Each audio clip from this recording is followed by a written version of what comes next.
بسم اللہ الرحمن الرحیم۔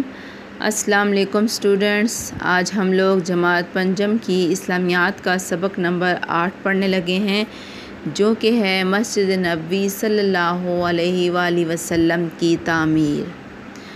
اس سبق کو پڑھانے کا آپ لوگوں کو مقصد یہ ہے کہ آپ لوگ مسجد نبوی صلی اللہ علیہ وسلم کی اہمیت اور اس کی فضیلت کو جان کر اپنی محبت کا اظہار کریں۔ یعنی آپ اس کی ویسے تو سبھی مسجد نبی صلی اللہ علیہ وسلم سے بہت زیادہ محبت کرتے ہیں، تو آپ لوگ آج جانیں گے کہ اس کی اہمیت اور اس کی فضیلت کیا ہے۔ آپ لوگوں کو میں بتاتا ہوں کہ جب لوگ مسلمان مکہ میں تھے تو وہاں پہ ان کے لیے عبادت کرنے کی جگہ موجود تھیں، لیکن جب حضور صلی اللہ علیہ وسلم اور ان کے ساتھ مسلمان جو ہیں وہ مہاجرین جو ہجرت کر کے مدینہ آئے تھے، تو وہاں پہ آ کے جب مدینہ منورہ میں وہ آباد ہوئے تو مسلمانوں کی تعداد بڑھتی چلی گئی، کیونکہ مہاجرین بھی آئے تھے اور وہ جو لوگ جو مدینہ منورہ میں رہنے والے تھے ان لوگوں نے بھی اسلام کو قبول کیا، تو اس طرح سے مسلمانوں کی تعداد بہت زیادہ ہو گئی۔ حضور صلی اللہ علیہ وسلم نے پھر مسلمانوں سے فرمایا کہ اب مدینہ منورہ میں عبادت کے لیے ایک مسجد کی ضرورت ہے، تو حضور صلی اللہ علیہ وسلم نے کہا کہ میں اونٹنی پر بیٹھتا ہوں، جہاں پر جا کر میری اونٹنی بیٹھ گئی، رک گئی، تو وہیں پہ ہی مسجد تعمیر کی جائے گی۔ حضور صلی اللہ علیہ وسلم کی اونٹنی چل پڑی اور جا کے حضرت ابو ایوب رضی اللہ عنہ کے گھر کے سامنے رک گئی اور بیٹھ گئی، تو حضور صلی اللہ علیہ وسلم نے فرمایا کہ یہ جگہ کس کی ہے؟ تو بتایا گیا کہ یہ جگہ 2 یتیم بچوں کی ہے، اور ان بچوں کو جب بلایا گیا تو آپ صلی اللہ علیہ وسلم نے فرمایا کہ میں یہ جگہ خریدنا چاہتا ہوں، تو ان بچوں نے کہا کہ یہاں پہ آپ مسجد تعمیر کرنا چاہتے ہیں تو ہم اس جگہ کی قیمت آپ سے نہیں لیں گے۔ حضور صلی اللہ علیہ وسلم نے فرمایا کہ نہیں، میں آپ کو اس کی قیمت ادا ضرور کروں گا۔ حضور صلی اللہ علیہ وسلم نے وہ اس جگہ کو خریدا اور مسجد کی تعمیر شروع کر دی۔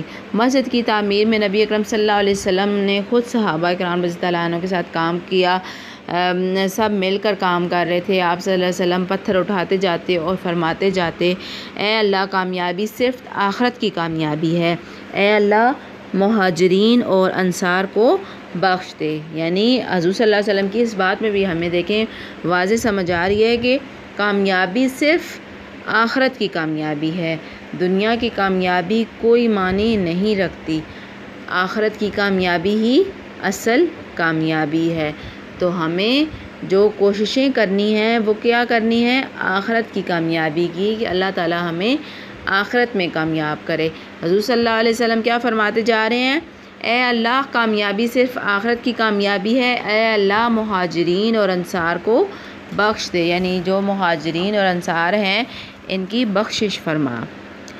مسجد نبی صلی اللہ علیہ وسلم کے بارے میں بتاؤں کہ وہ کس طرح کی تھی۔ انتہائی سادہ تھی، کچی اینٹوں کی دیواریں، کھجور کے پتوں کے چھت، کھجور کے تنے کے ستون اور مٹی کا فرش بنایا گیا اس مسجد میں۔ چونکہ مٹی کا فرش بنایا گیا تھا، اس لیے جب بھی بارش ہوتی تو کیچڑ جو ہے وہ بن جاتا، جس کی وجہ سے نماز ادا کرنے میں بہت مشکل درپیش آتی۔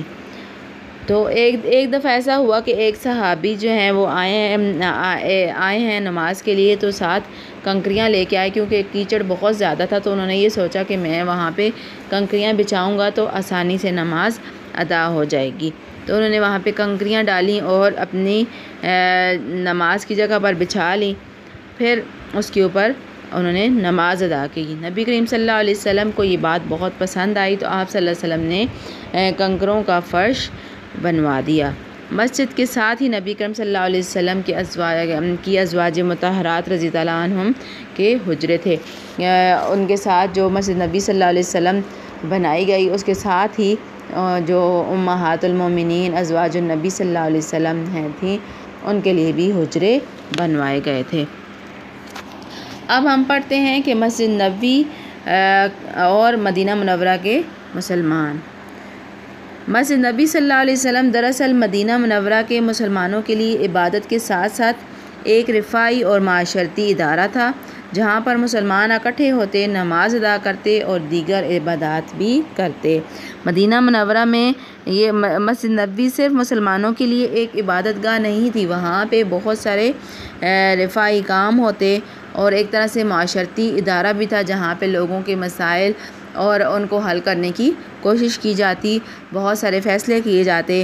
وہاں پہ مسلمان اکٹھے ہو کر نماز ادا کرتے اور اس کے نماز کے علاوہ بھی بہت ساری عبادات وہاں پہ کی جاتی۔ نبی اکرم صلی اللہ علیہ وسلم مسلمانوں کو مشورہ کے لیے بھی اسی مسجد میں بلاتے، جب کوئی مشورہ کرنا ہوتا تو بھی سارے مسلمان وہیں پہ اکٹھے ہوتے۔ مسجد نبی صلی اللہ علیہ وسلم کے ساتھ ایک چبوترا تعمیر کیا گیا جسے صفہ کہا جاتا ہے۔ اس چبوترے میں صحابہ کرام رضوان اللہ علیہ اجمعین اسلامی تعلیمات حاصل کرتے، یعنی اس صفہ جو جگہ کا نام ہے، جو تعمیر کیا گیا چبوترا، اسے وہاں پہ جو صحابہ تھے اسلامی تعلیمات حاصل کرتے اور کچھ لوگ وہاں پر ہی قیام بھی کرتے، یعنی جو رہنا چاہتے تھے، جو اسلامی تعلیمات دن رات لینا چاہتے تھے، وہاں پہ قیام بھی کرتے رہتے بھی۔ ان صحابہ کرام رضی اللہ عنہم اجمعین کو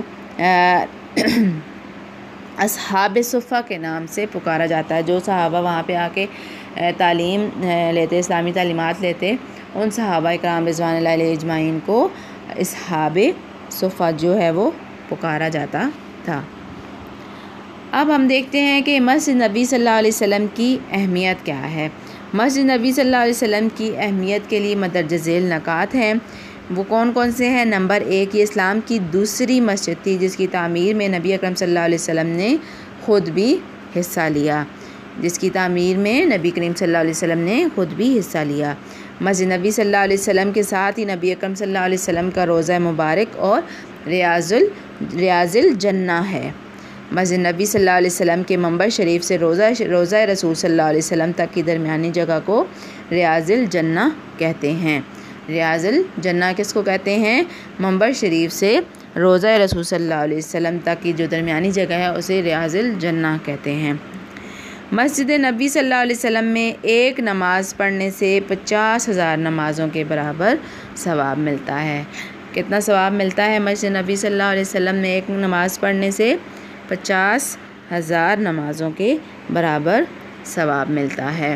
تو آپ لوگوں کو اس کی اہمیت اور اس کی فضیلت جو ہے وہ سمجھ آ گئی ہے۔ آپ لوگوں نے سبق کی 2 دفعہ پڑھائی کرنی ہے۔ کاپی پہ بھی جو کام کرنا ہے وہ جو بھیجا جائے گا آپ کو، وہ آپ نے کاپی پہ کرنا ہے، اور جو کتاب پہ کام کرنے والا ہے وہ کتاب پہ کرنا ہے۔ تو اپنا بہت خیال رکھیے گا۔ اللہ حافظ۔